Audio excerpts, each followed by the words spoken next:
então com a segunda parte que o Dr. Perassoli vai falar agora mais em relação a protocolos de conduta. Bem, então, nós temos o diagnóstico, uma paciente hipertensa, provavelmente fizemos o diagnóstico do tipo de hipertensão, né? E agora o que nós vamos fazer com essas pacientes? Eu costumo transformar a coisa um pouquinho mais simples, né?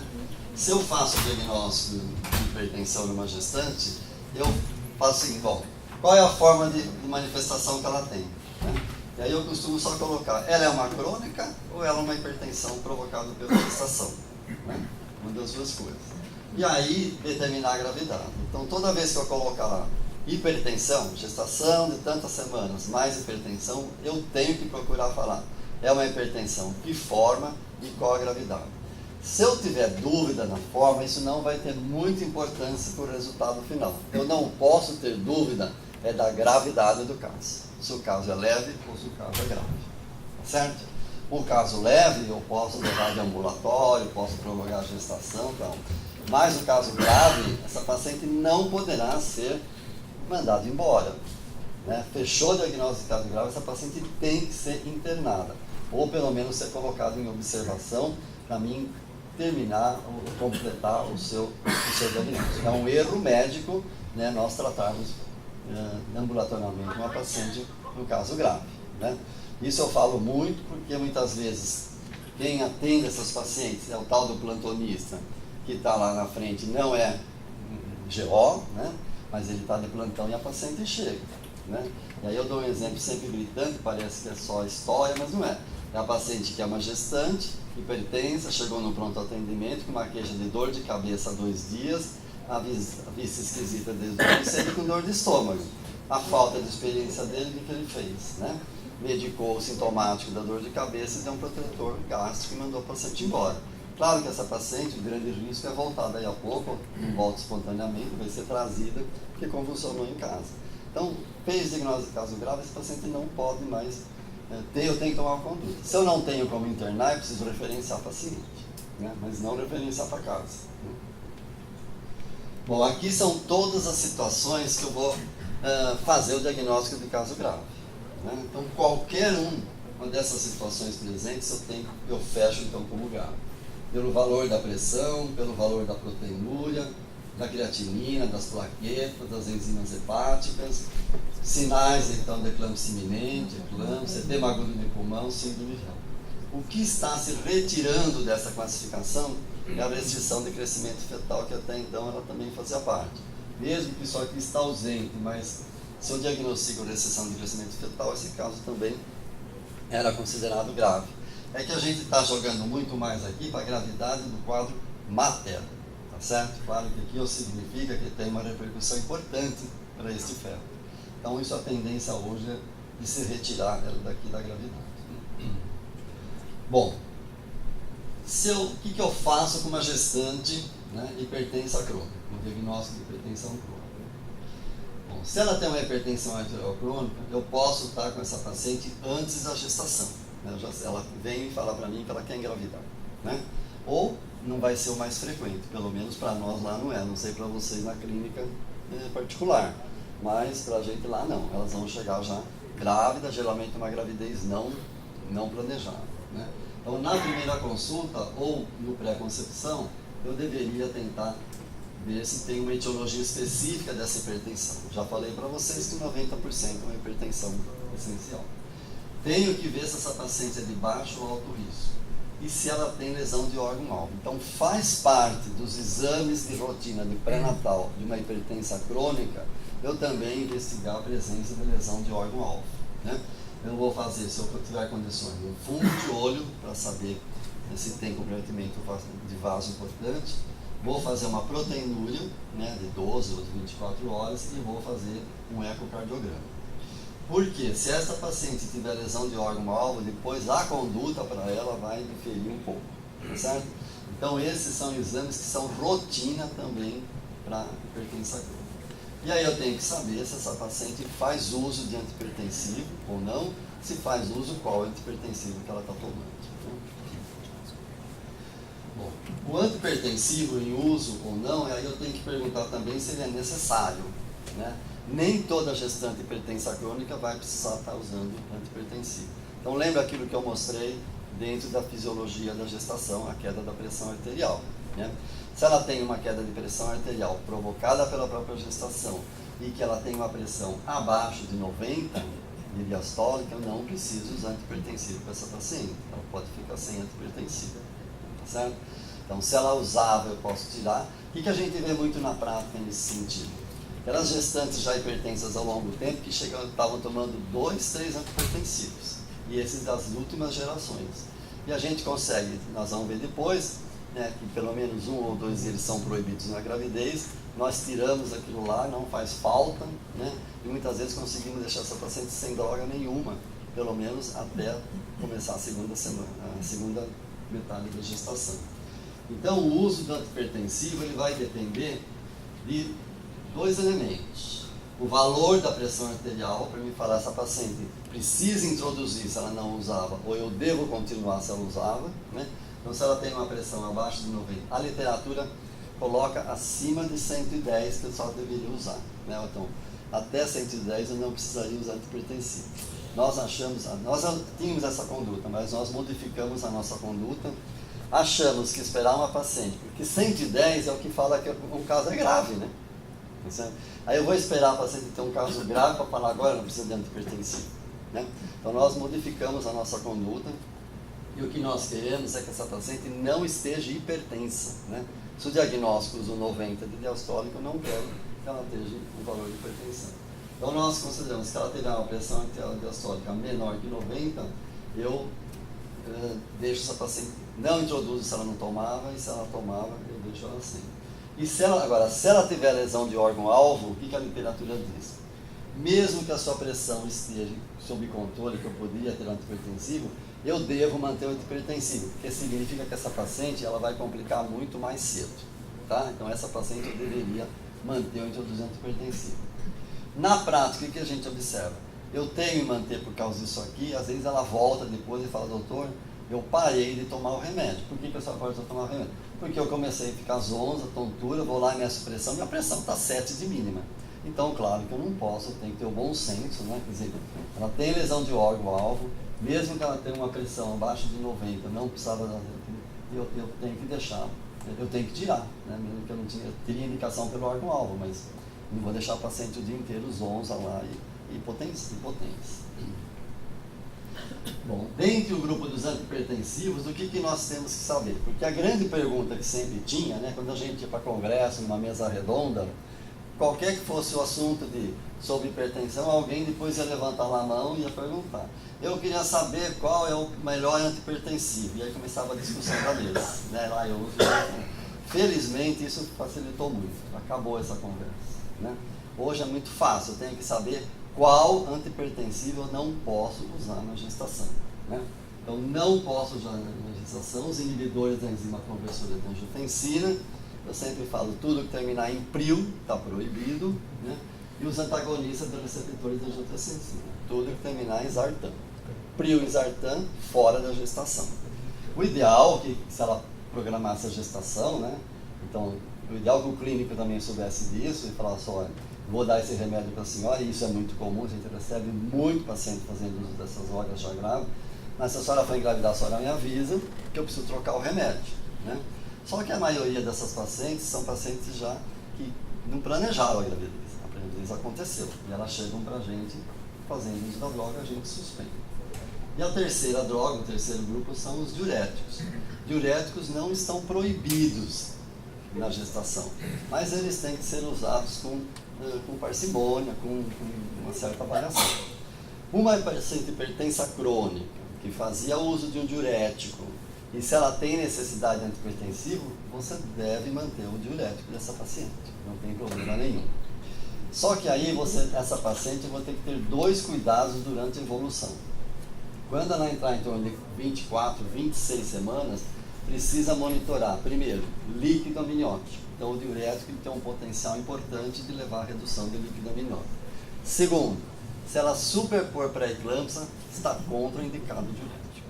Né? Porque a pré-eclâmpsia vem com vasoespasmo e o diurético tende a baixar o fluxo e você leva a um baixo fluxo de placentário importante. Então, o diurético ele não combina com pré-eclâmpsia. Eu nunca vou usar diurético para tratar pré-eclâmpsia. Agora, se a paciente não usava diurético, essa não vai ser a droga de escolha para introduzir na gestação. Tá certo? Não vou introduzir diurético para paciente que não usava. Então, porque a primeira fase de ação do diurético leva a um baixo fluxo intraplacentário muito importante, com grandes repercussões negativas. Ok? Então, uma droga assim está empontilhada porque ela não é proibida, mas ela tem que ser usada com critérios. As outras drogas todas estão. Então, é assim. O que eu devo usar? Use aquilo que você tem mais experiência, tirando aquelas que são proibidas. Tá certo? Então, que são as drogas mais comuns, né? Já falei para vocês da questão dos vasodilatadores por via oral, né? A hidralazina é um excelente antihipertensivo via endovenoso, mas na nossa prática e a prática de outros serviços que eu conheço, é um péssimo uma droga para vasodilatação como via oral, né? Então, usa e não funciona. Mas os outros todos estão liberados, não tem problema nenhum. Bom, em relação à hipertensão arterial crônica também, questão de atividade física, né? Então, claro, eu não devo nessa paciente que nunca fez nada, né? E agora, então, como se fala para a grávida, é diferente um pouco da gestação normal, né? Agora eu começo a querer mandar ela fazer exercícios e tal. Então a gente não introduz atividade física importante. Claro, uma caminhada e tal, mas nada de mais exagerado para essas pacientes. Né? Em relação à dieta, existe uma grande discussão da tal da dieta hipossódica. Nosso serviço não adota, nós não usamos dieta hipossódica para essas pacientes, mas, por exemplo, a USP São Paulo, eles usam, né? Mas a literatura também não tem nada da medicina baseada em evidência falando que deve usar dieta hipossódica. Né? Tabagismo não tem dúvida nenhuma, né? A gente já vai brigar com elas para qualquer que for a gestante, né? Eu sempre brigo, coitada, quando ela chega no caso novo e fala que fuma, né? A gente vai passar a gravidez inteira fazendo discurso por causa da restrição do crescimento fetal. E o tabagismo aqui ele pode ser também um fator de piora, né, da cognição. E a ingestão em excesso de cafeína também deve se orientar a paciente. Bom, em termos de prevenção da pré-eclâmpsia, né, o que tem? Isso já foi muito discutido, baseado na fisiopatologia da doença, né?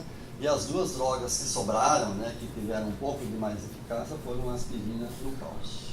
Essa questão, a SOGESP, né, ela tem aquelas, vocês devem ter visto, várias recomendações SOGESP, e em 2015 eu participei do grupo, e aí nós fizemos as recomendações SOGESP de prevenção da pré-eclâmpsia. Então, pelas recomendações SOGESP, toda gestante que chegar para a gente com história, né, de ser hipertensa crônica, se é uma diabética clínica, tem doença renal, lúpus, síndrome anticoagulante-fosfolípica, e se tiver uma história de pré-eclâmpsia, né, ela tem história de pré-eclâmpsia, essas pacientes devem fazer uso de aspirina ou de cálcio.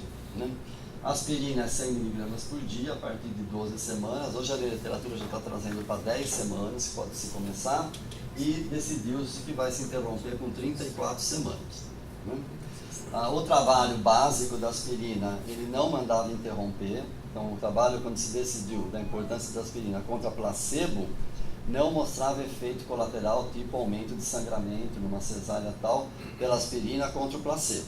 Então, vamos falar assim, estatisticamente não tinha. A prática não era muito bem assim, né? Então, a gente percebia que, principalmente em cesárea, sempre tinha aquela babação, né? Eu brincava muito, pegou o bisturi na mão, começa a babar sangue aí. Nada de hemorragia, essas coisas.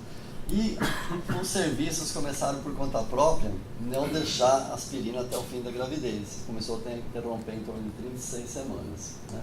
Mas isso não tem evidência de literatura para fazer. Mas aí sim mesmo as recomendações saíram, inclusive reduziram para 34 semanas.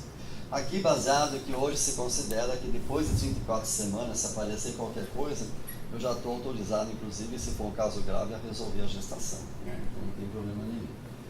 E o cálcio, se usar, precisa se usar 1,5 gramas de cálcio por dia. Comparando aspirina com cálcio, não existe maior eficácia de um ou outro. Com exceção, se a população, aquela mulher que você atende, ela tiver baixa ingesta de cálcio na sua dieta normal. Se ela tem baixa ingesta de cálcio, a melhor escolha para esse paciente é o cálcio. Tá certo? O cálcio, um problema é que tomar 1,5 grama de cálcio por dia, se usar o carbonato de cálcio, não é muito tolerável, né? A gente tem lá, tem paciente que toma e não sente nada, como vocês entenderam. Tem outras que não, já depois de uns 15 dias não estou aguentando. Né? Então a gente lá em Botucatu, a gente usa de preferência a aspirina. Mas se eu souber que essa paciente tem baixa ingestão de cálcio, eu deveria escolher o cálcio para ela. Não precisa usar os dois, né? Você escolhe um ou outro. Né? Bom, se eu tenho o diagnóstico que é uma hipertensão gestacional, uma pré-eclâmpsia, então, claro, essa paciente, a partir do momento que eu fechar o diagnóstico, eu tenho que ficar fazendo controle, né? Nós chamamos de mapa, que não é o mapa clássico, né? Só ela vai controlar sua pressão 2 a 3 vezes por semana, vai marcar e vai nos trazer nos retornos para a gente ver como está. Ela tem que ser orientada dos sinais que nós chamamos de alerta de manifestação da hipertensão. Os sinais clínicos de eclâmpsia iminente, tem que falar para ela. Né? Independente da pressão que a senhora está medindo, se a senhora começa a sentir dor de cabeça, ver pontinho brilhante e ter dor de estômago, a senhora tem que procurar um serviço médico, né? Que a senhora está tendo uma complicação. E eu tenho que avaliar se ela precisa ou não de antihipertensivo. Né? Toda vez que eu tiver uma pressão, né, acima de 90, e ou manifestações clínicas, eu posso ter uma pressão de 85, ela vai chegar com causa de eclâmpsia iminente. Né? E às vezes tem aquela discussão, né? Eu tenho eclâmpsia iminente, se ela não está hipertensa. Só que aí, são raros os casos, mas nós podemos estar voltando num conceito antigo que ele foi tirado de diagnóstico de hipertensão, que era assim, toda vez que eu tinha uma gestante que fazia um aumento da sistólica de 30 ou da diastólica de 15, independente do valor só pelo aumento, eu chamava elas de hipertensa. Né? Então, às vezes, a paciente tinha 90 por 60, 10 por 60 de pressão normal. Quando ela chegava com 120 por 80, ela fala, eu considero que esse conceito caiu, mas a gente acredita hoje que muitas vezes essa mulher que chega para nós com 13 por 8,5 convulsionando, eu falo, não pode ser, ela não tem 14 por 9 ou mais. Né? Essa é aquela paciente que tinha 90 por 60 e de uma maneira rápida ela muda a pressão, porque hoje se acredita muito que sinais eclâmpsia iminentes de eclâmpsia não dependem muito do valor isolado da pressão, por isso que aquilo que eu citei, 20 por 14 a mulher está aí dando risada, você fala que vai internar, olha para você e pergunta, mas o que o senhor vai me internar para quê? Né? E aquela com 14 por 9 está convulsionando, porque o que se acredita hoje que os sinais neurológicos centrais da convulsão são mais dependentes de uma variação brusca da pressão, uma elevação brusca da pressão e não do valor em si da pressão arterial. Certo? Então essas mulheres, para nós lá, quando ela tem uma pressão acima de 90, né, maior ou igual a 90, e ou manifestações clínicas, a gente sempre avalia a função renal, a função hepática e hemograma. A gente é bastante liberal, até às vezes exagerado, eu acho, né, que se colhe de coisa em busca de síndrome HELP, né, a gente faz. Bom, quando eu tenho que internar, e não tem discussão, né? Se ela chegar uma crise hipertensiva, se ela chegar com sinais de iminência de eclâmpsia ou em síndrome HELP, não tem o que discutir. Essa paciente não pode ser mandada embora, né? É um erro médico. Bom, na crise hipertensiva, nós consideramos quando a pressão diastólica está em pelo menos 110. E não vale aquela medida isolada. Ela chega no pronto atendimento, eu meço a pressão, deu lá 160 por 120 e já começa com droga de ação imediata. Né? Então o que eu vou fazer? Coloca a paciente em observação, dá para fazer neosine, que é levopromazina, tal, algumas gotas, deixa ela em repouso e vamos avaliar essa pressão tipo daí 1 hora, ver como que está.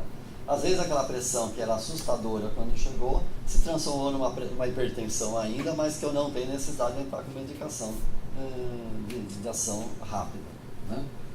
Se eu precisar e fechei o diagnóstico, então aí sim, vocês têm várias drogas, né? A mais usada na literatura é a hidrolazina, né? No esquema que a gente chama em bolo, né? Então 1 ml tem 20 mg de dissolve em 19 de soro fisiológico e você faz 5 ml endovenoso, uma dose inicial. E aí tem que lembrar que a ação da droga máxima é em 20 minutos, mas eu não sei do 0 ao 20 que momento que a pressão dela de repente caiu exageradamente. Então eu preciso medir a pressão da paciente de 5 em 5 minutos. né? Lá eu brinco muito que é um dos terrores dos infernos, né? Eu chamo os internos de inferno. Então é um do resto dele. Um dos terrores é a bomba de sulfato de magnésio e o outro é a hidralazina. Mas não tem como, porque senão o risco é muito grande dela fazer hipotensão.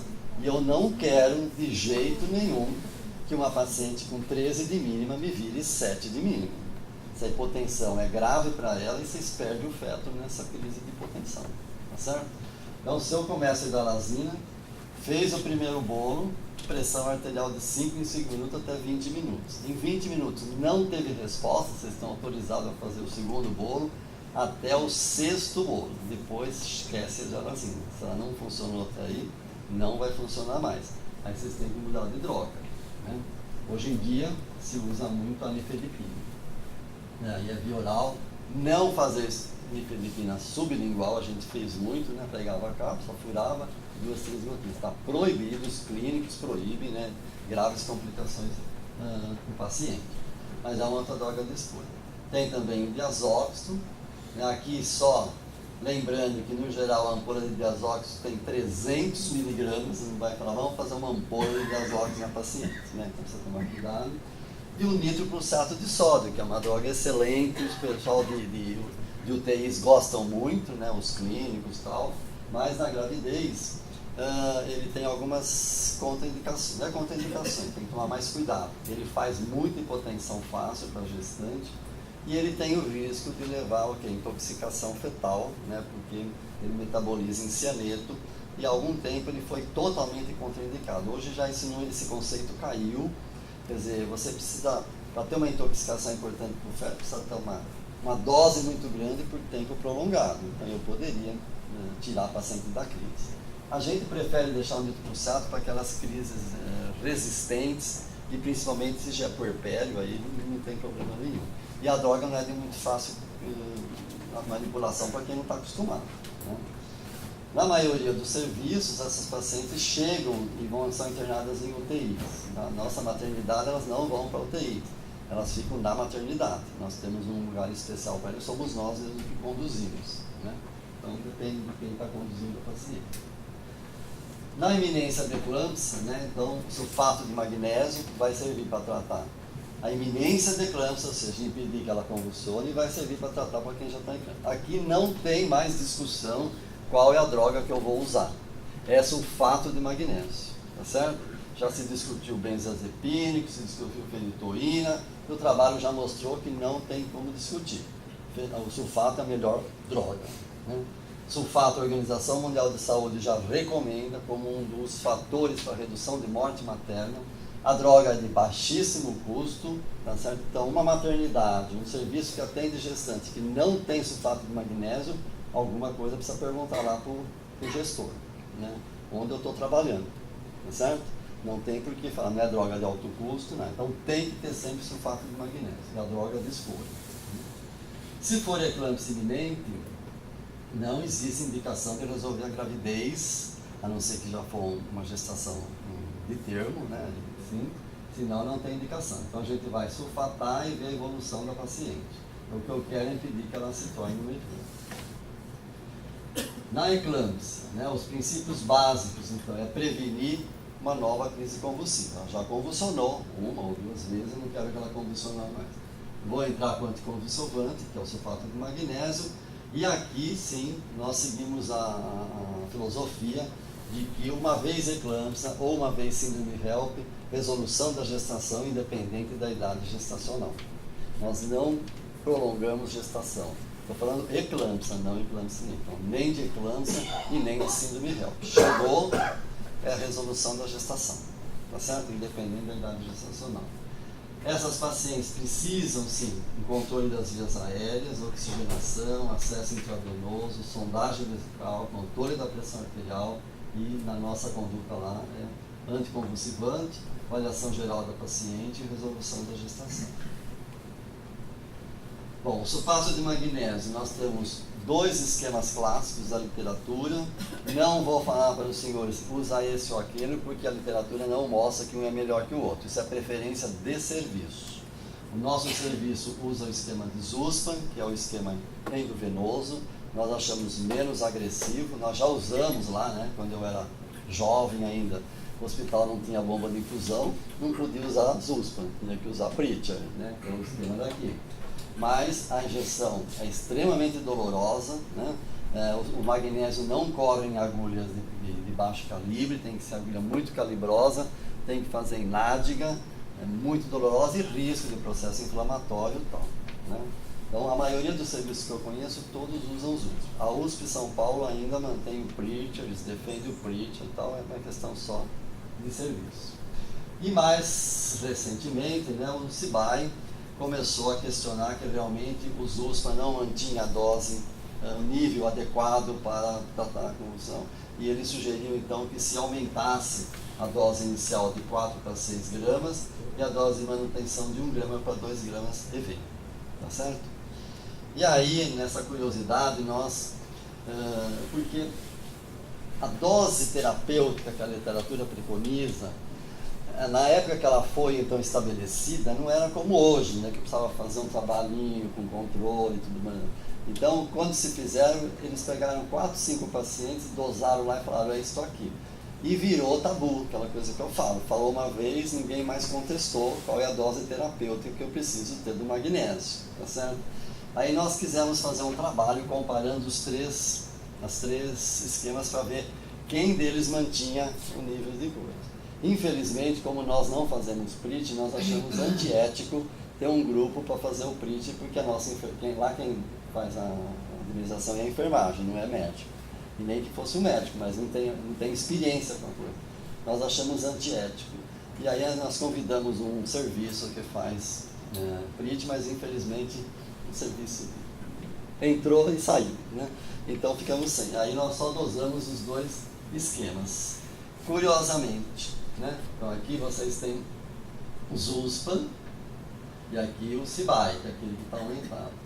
Qual é a dose que eu devia ter? 4,7, pelo menos. Então, o que nós vimos? Nenhum dos dois esquemas mantém dose terapêutica do seu esquema. Tá certo? O CIBAI, que é de maior, olha, tem só 3 pontos que realmente ele mantém na dose terapêutica. Em 15 minutos, depois aqui já vai ser os dois últimos. Tá certo? Isso foi bastante curioso, né? Nós já tínhamos uma outra tese anterior, comparando o esquema de Zuspa com um esquema que era botucudo, que eu chamo, que a gente fazendo venoso cada 2 horas só, e mostrando que o melhor era o do Zuspa, mas que mostrava também que não mantém aquela dose terapêutica que a literatura fala. Então esse é um questionamento que a gente faz, qual é a dose terapêutica realmente do sulfato de magnésio, né? Só para fazer propaganda, né? Esse trabalho nós ganhamos agora o primeiro prêmio do Congresso da SOGESP, né? Foi esse trabalho. Bom, aqui é o que a literatura fala, né? Eu preciso ter uma dose de 4 a 7 mil equivalentes para que a paciente esteja protegida, para que ela não convulsione, tá certo? É o que a literatura fala. Nós mostramos lá com os dois esquemas que eles não mantêm isso aqui, e elas não convulsionam. Não estão convulsionando. Tenho que lembrar dos níveis tóxicos, né? Uma vez que eu introduzi a primeira dose do sulfato de magnésio, não importa se é Zuspa, se é PRIT, a dose inicial, vocês não precisam ter medo. Podem começar aonde vocês estiverem, tá certo? Eu venho de uma tese da Unicamp, que eles fizeram um trabalho em toda Campinas, todinha Campinas, mostrando que os médicos têm medo de fazer o sulfato de magnésio se eles não estão no hospital terciário, tá certo? E não tem por que ter medo. Medo, então, de que o paciente vai ter complicação. A dose inicial não vai causar efeito tóxico ao paciente, não precisa ter medo. E é fundamental que se faça aonde você fez o diagnóstico. Porque a hora que eu encaminho, coloco a paciente para ir para não sei aonde, sem medicar, ela tem um risco sério de convulsionar no caminho. E eu perdi a chance de impedir que isso acontecesse. Então não pode ter medo, tá certo? A dose inicial tem que fazer. Depois, sim, aí tem que controlar a paciente, né? Ela tem que manter reflexos, manter uma frequência respiratória adequada, por quê? Com 8 a 10 mil equivalentes ela perde o reflexo e a partir de 12 ela tem dificuldade de insuficiência respiratória. Se acontecer a complicação, né, dela estar sem reflexo, dificuldade respiratória, o antídoto é o gluconato de cálcio. A dose inicial do sulfato, né, quando a parte endovenosa, ela tem que ser administrada lentamente. A enfermagem leva 15 minutos administrando a parte endovenosa, tá certo? E o gluconato também não pode esquecer disso, né? Fica apavorado e pega um poligluconato e manda ver na veia. Aí a paciente faz uma parada cardíaca por causa do gluconato, tem que tomar muito cuidado. Como nós somos extremamente rigorosos lá para manter o sulfato, ela tem que ter esses controles, né? Então, tem que ter reflexo presente, frequência de pelo menos 16 movimentos, diurese de 100 ml. Nós é zero a nossa necessidade de usar gluconato de cálcio. Então, se vocês perguntarem para mim, funciona? Eu falar, a literatura diz que sim. Eu não tenho experiência, porque nós não temos experiência lá, porque a gente não tem caso para ser. O tempo de administração, ele deve ser 24 horas após a resolução da gestação ou a última crise convulsiva. Não esquecer que após o parto, a incidência grande da paciente ainda convulsionar. Então, fiz o diagnóstico, introduzi o sulfato de magnésio, resolvi a gestação, mais 24 horas de sulfato, mas se ela convulsionar ainda mais uma vez, depois, mais 24 pós a última crise convulsiva. Síndrome HELP parcial. A síndrome HELP parcial podia ser qualquer, faltou hemólise, faltou enzima hepática, faltou trombocitopenia. No geral, ela não tem a trombocitopenia, que é o mais complicador, é o que realmente leva a complicação. Então ela já está com hemólise, alteração de enzima hepática, mas a plaqueta está lá, 170, 200 mil. Então eu chamo isso de HELP parcial. Tá? Se ela já for uma gestação de pelo menos 34 semanas, nós temos muito boa vontade de resolver a gravidez. Por quê? Essa plaqueta que está 180, 190 mil, eu só sei que está assim agora que eu colhi. Eu não sei como ela vai estar daqui 4 horas, 6 horas. Então, se eu tenho uma HELP parcial, porque a plaqueta ainda está normal, e eu vou tentar levar essa gestação mais para frente, eu vou ter que ficar colhendo plaqueta a cada 4, 6 horas. Não tem como. Porque, de repente, ela vai de 160 para 90 e de 90 para 30. Tá? Não tenho como monitorar isso. E o que eu não quero é que a paciente vire uma síndrome HELP. Bom, então para nós lá, como eu já falei, síndrome HELP significa resolução da gestação independente da idade gestacional. Tá? Síndrome HELP e eclâmpsia também. Bom, síndrome HELP não é para estar sendo atendida em qualquer lugar, né?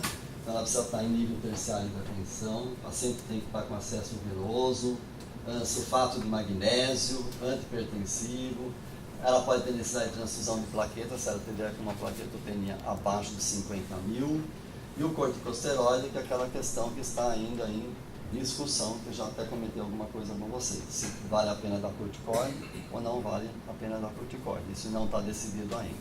No nosso serviço nós damos, então pelo sim, pelo não, como os primeiros trabalhos mostravam que as pacientes que tomaram corticoide aumentava a produção de plaqueta, caía o TGO, caía o DGP, o DHL, então, mas eles não eram trabalhos, vamos falar, atuais, né? Não eram randomizados, não tinha controle e tal, então eles perderam a veracidade. Mas como eu faço assim, tem outra coisa para tratar? Não tem. Né? A eclâmpsia eu sei, eu vou dar sulfato de magnésio, ótima resolução. Hoje perdeu uma morte materna por eclâmpsia, se ela foi bem atendida precocemente e um tratamento adequado, você não perde mais, não tem mais morte materna. Síndrome HELP, eu não posso falar isso. Né?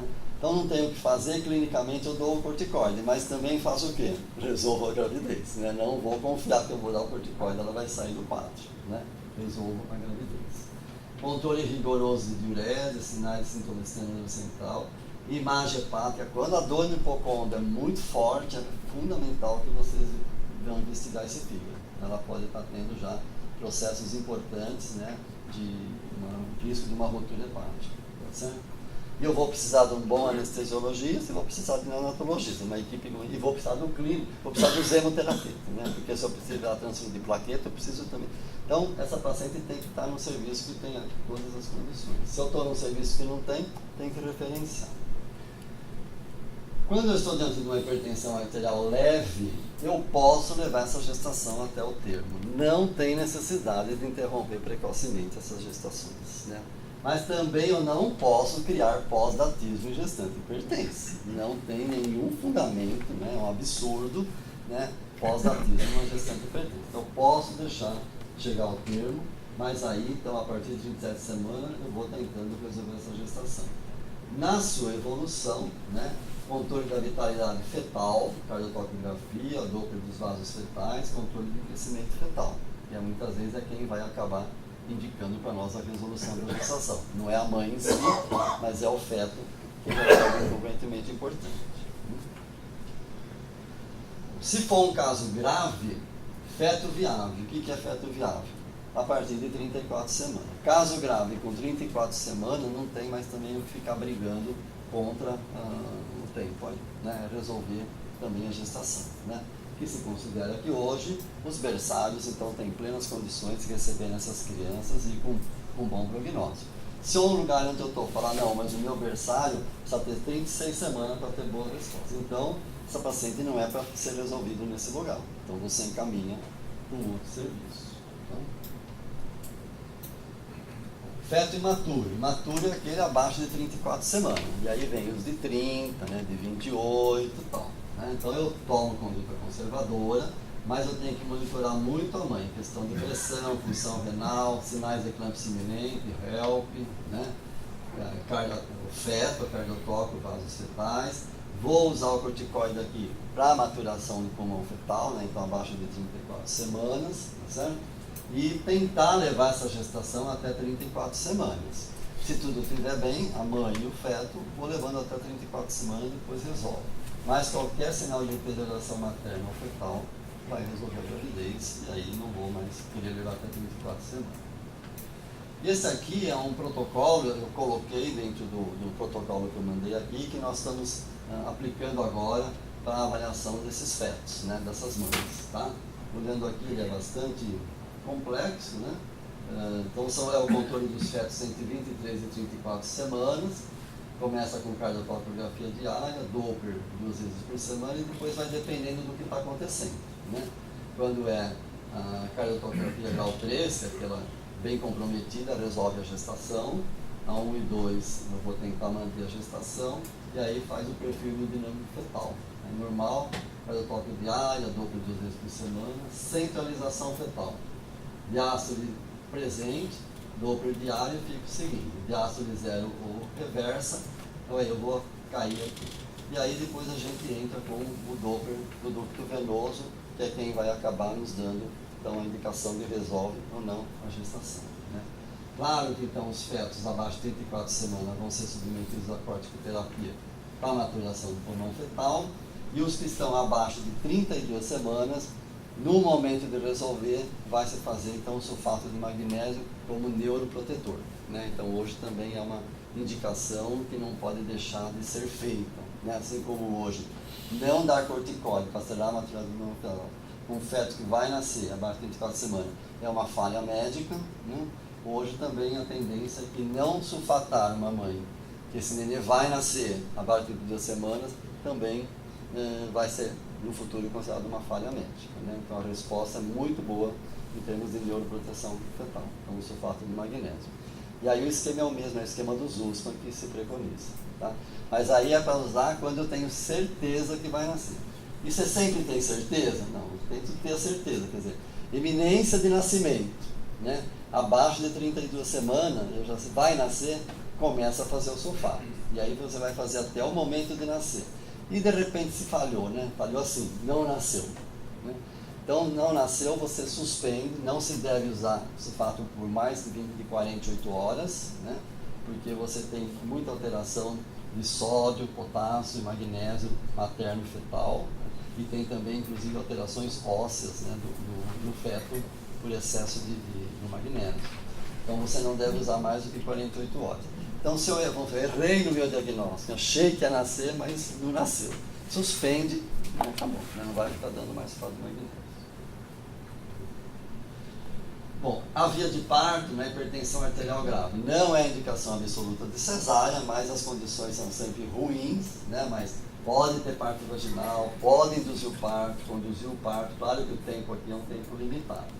A maioria vai para cesárea. Nossa incidência de cesárea, taxa de cesárea, é de 75% nas pacientes hipertensas, né? Muito longe dos 15% que a Lois manda ter, mas isso, qualquer serviço de referência para essas pacientes, a taxa é alta.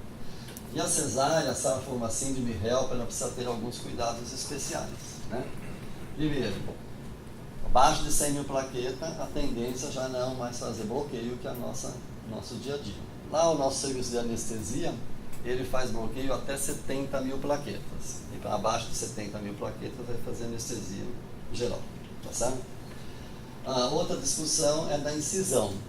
Então, por exemplo, o CIBAI preconiza que não deveria ser fanistil, tinha que ser incisão mediana, mas a medicina baseada em evidência não mostrou diferença. E aí o que eu penso é o seguinte, você tem que fazer aquela incisão que você está mais acostumado a fazer, né? Eu só faço fanistil. Uma vez, daí 10 anos, aparece um caso, eu vou fazer uma mediana. Provavelmente eu vou ser mais um desastre do que o que eu vou ajudar o paciente, né? Então tem que ter bom senso.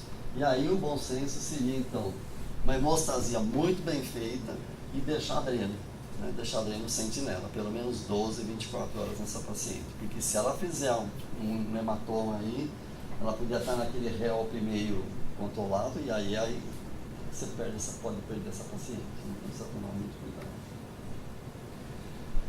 Bom, e aí vem o problema da hipertensão pós-parto, né? Hipertensão pós-parto. Como que pode aparecer essa hipertensão pós-parto? Ela pode ser uma hipertensão apenas isolada, só está hipertensa sem outras complicações, né?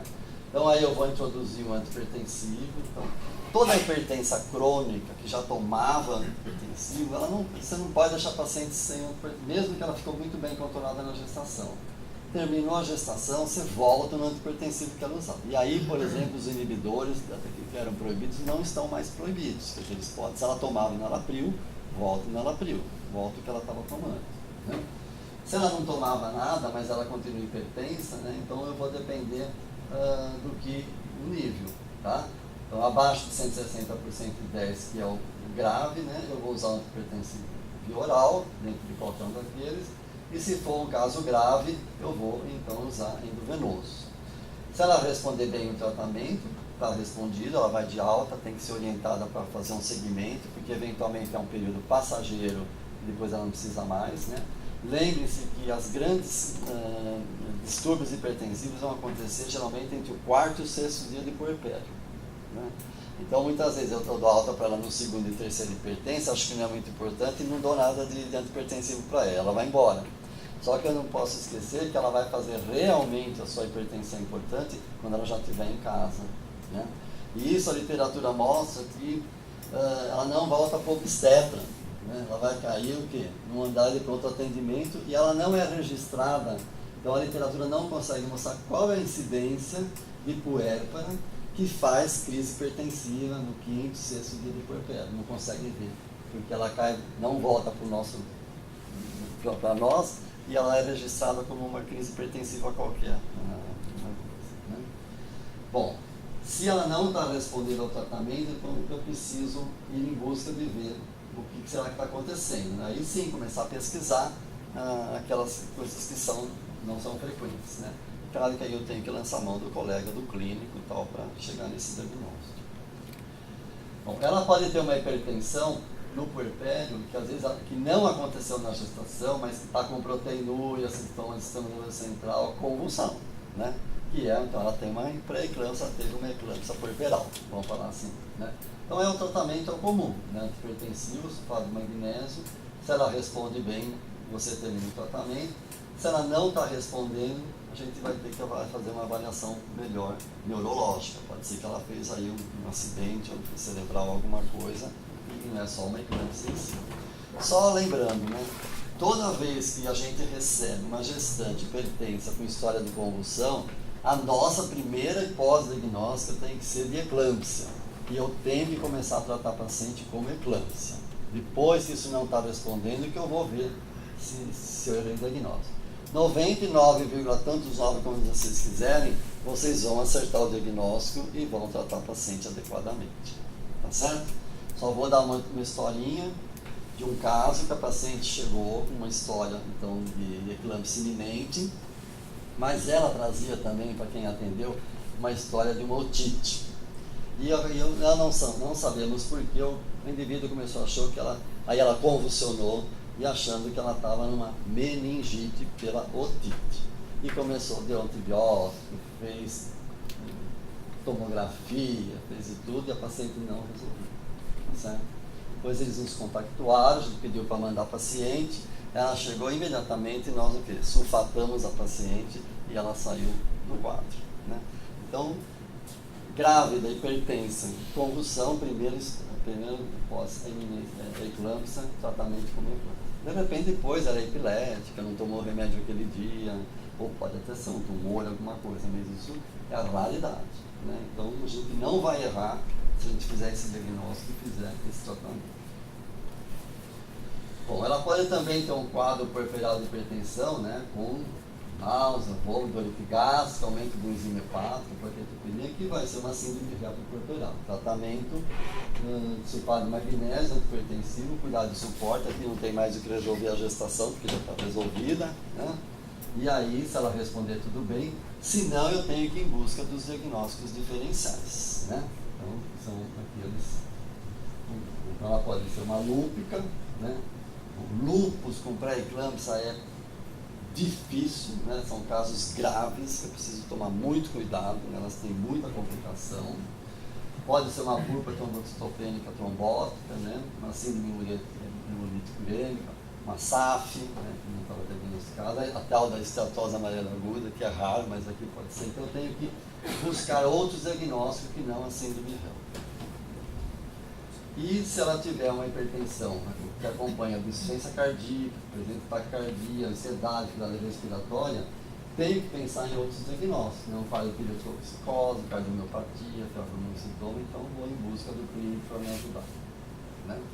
E o outro grupo, que é aquela que tem sintomas recorrentes, mostrando agora um déficit neurológico. Né? Então pode ser um acidente vascular cerebral, mesma coisa, tem que buscar o colega lá da especialidade, e aí sim os exames de imagem para ver se eu fecho esse diagnóstico.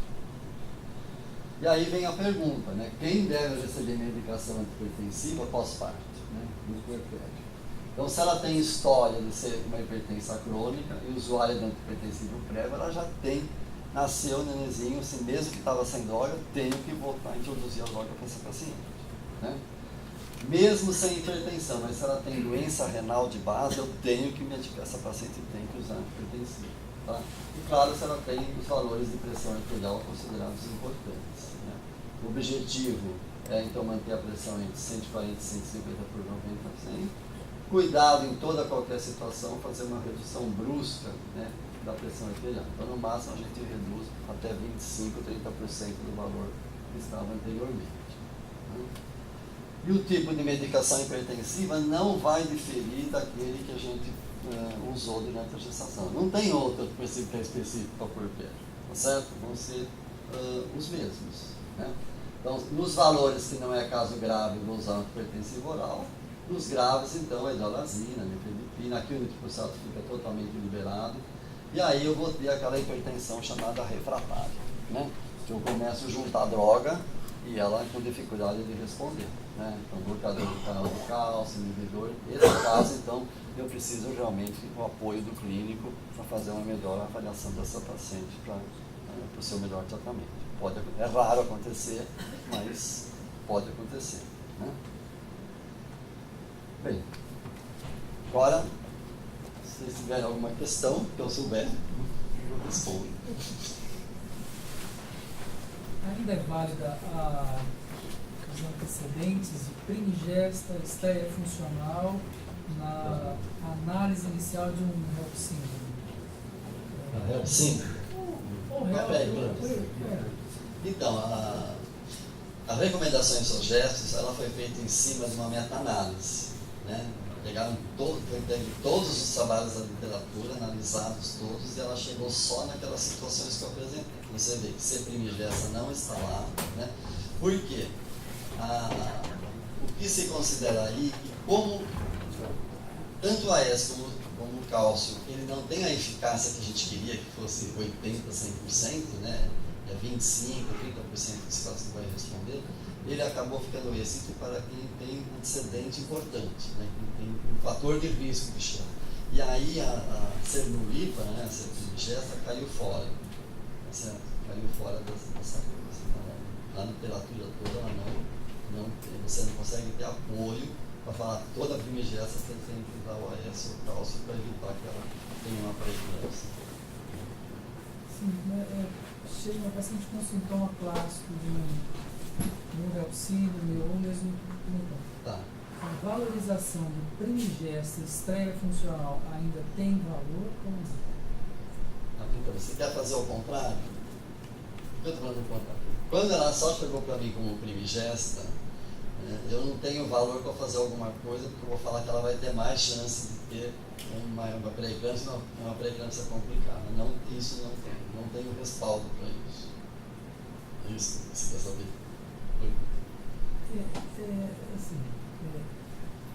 A paciente que é estreia funcional, sim, e a primigesta, ela tem mais chance de fazer? Não tem. Ela não entra como fator de risco. Por isso que não se entrou, elas não estão no grupo de você dar aspirina ou da cálcio. Porque você não tem outra coisa para fazer também, né? Ou a dar aspirina ou da cálcio, para prevenir.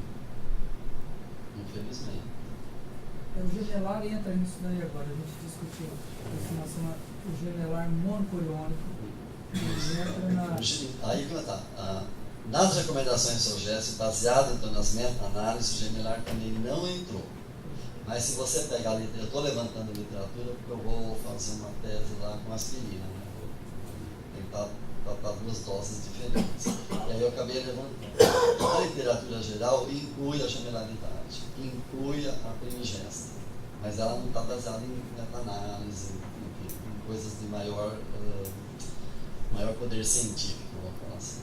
Mas ela inclui, por exemplo, idade acima de 35 anos, aqui, ela inclui a primigesta, ela inclui o gemelar, raça não branca. Então, a literatura geral, você vai pegando os trabalhos, alguns incluem. E o Doppler da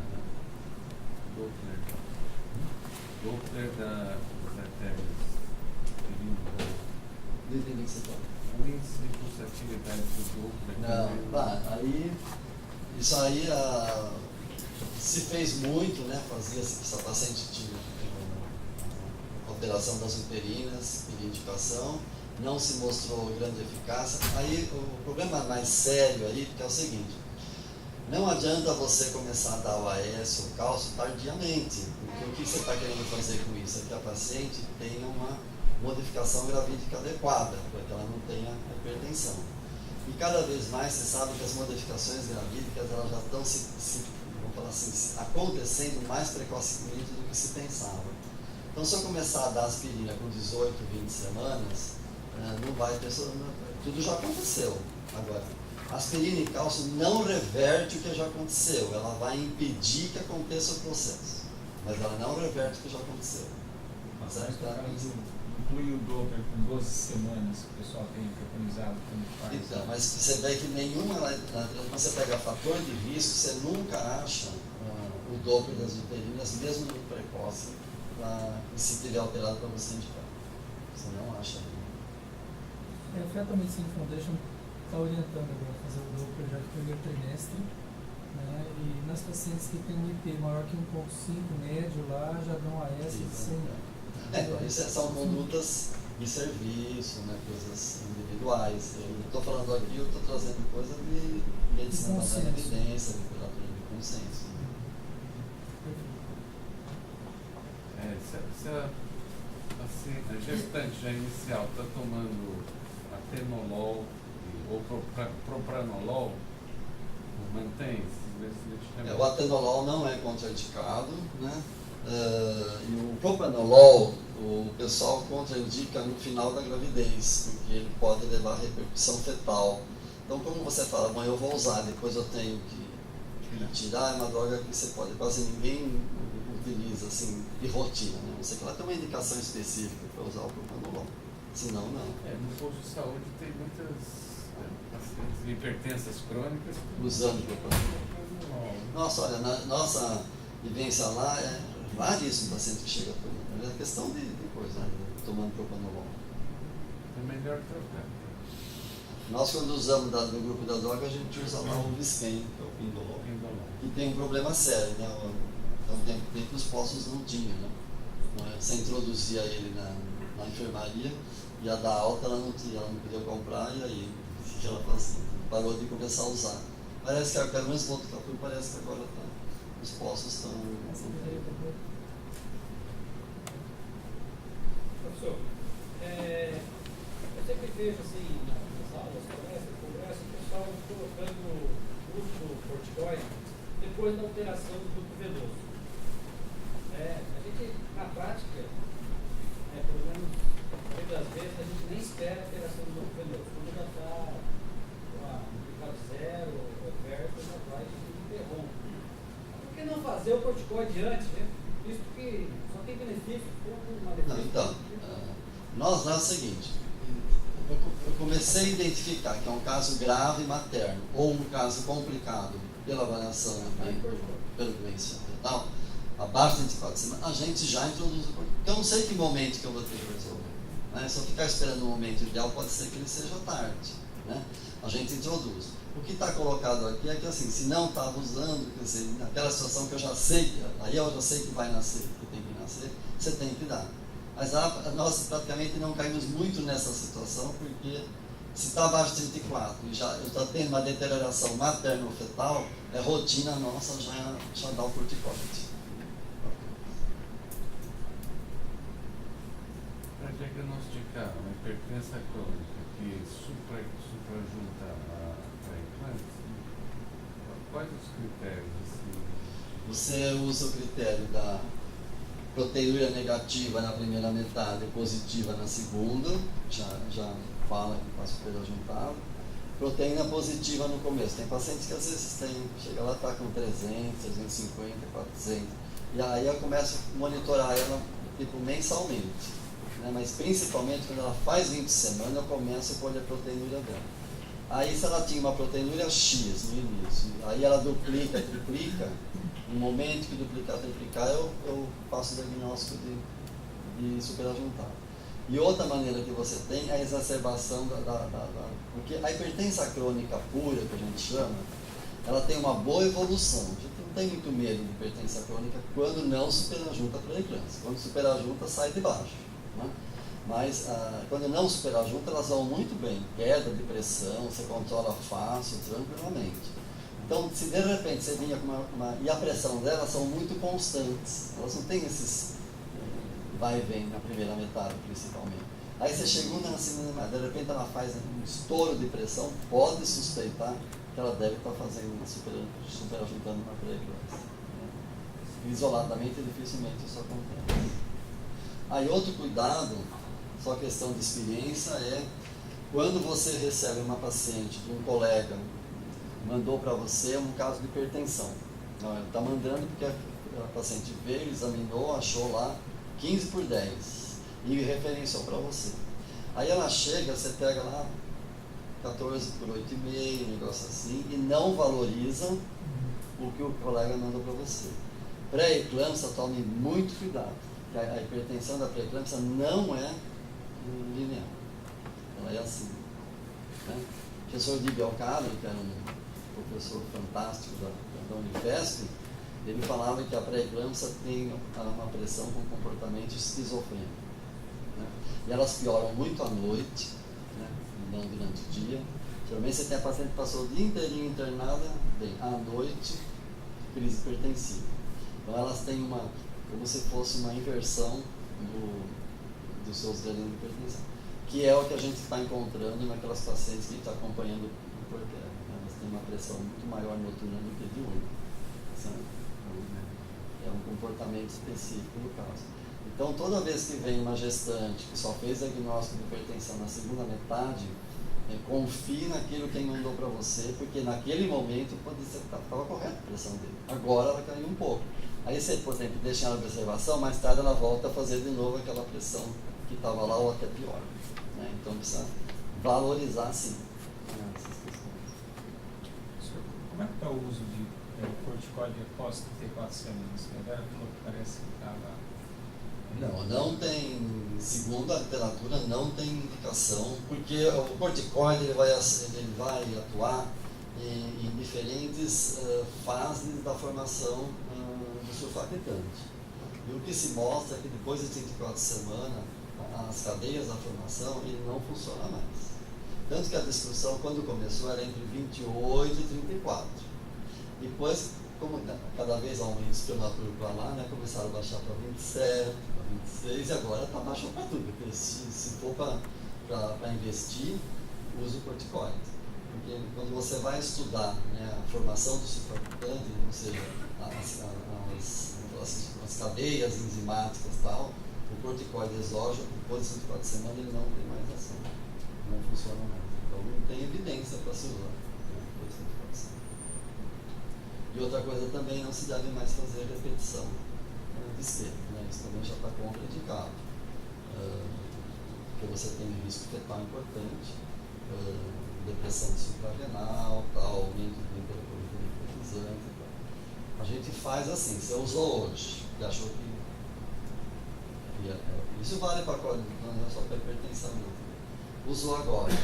Bom, mas aí passou, nasceu, daí 2, 3 semanas de novo, e não deu 34 semanas, a gente acaba fazendo um segundo esquema. Mas antigamente, como você sabe que ele dura uma semana, a gente fazia semanalmente, tipo assim, 28 semanas, e uma gravidez ainda toda semana. Nós vemos um paciente ficar chupuxingoide. Então tomar corticoide toda semana. Então hoje isso aí já está contraindicado.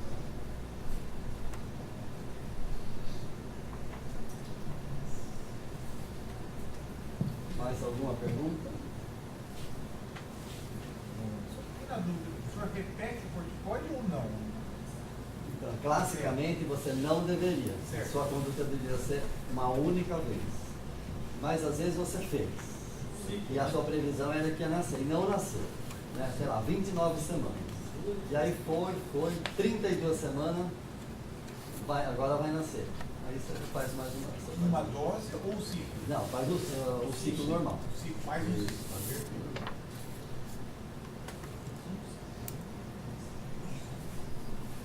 Bom, tudo isso que eu falei aqui, eu deixei o protocolo, eu dividi o protocolo em protocolo de conceitos e protocolo de conduta. Tá? Isso agora vai ficar com vocês vão analisar, e depois se ficou alguma coisa que não está bem entendido, acho que faltou, aí vocês dão um alô, a gente complementa aquilo que está faltando.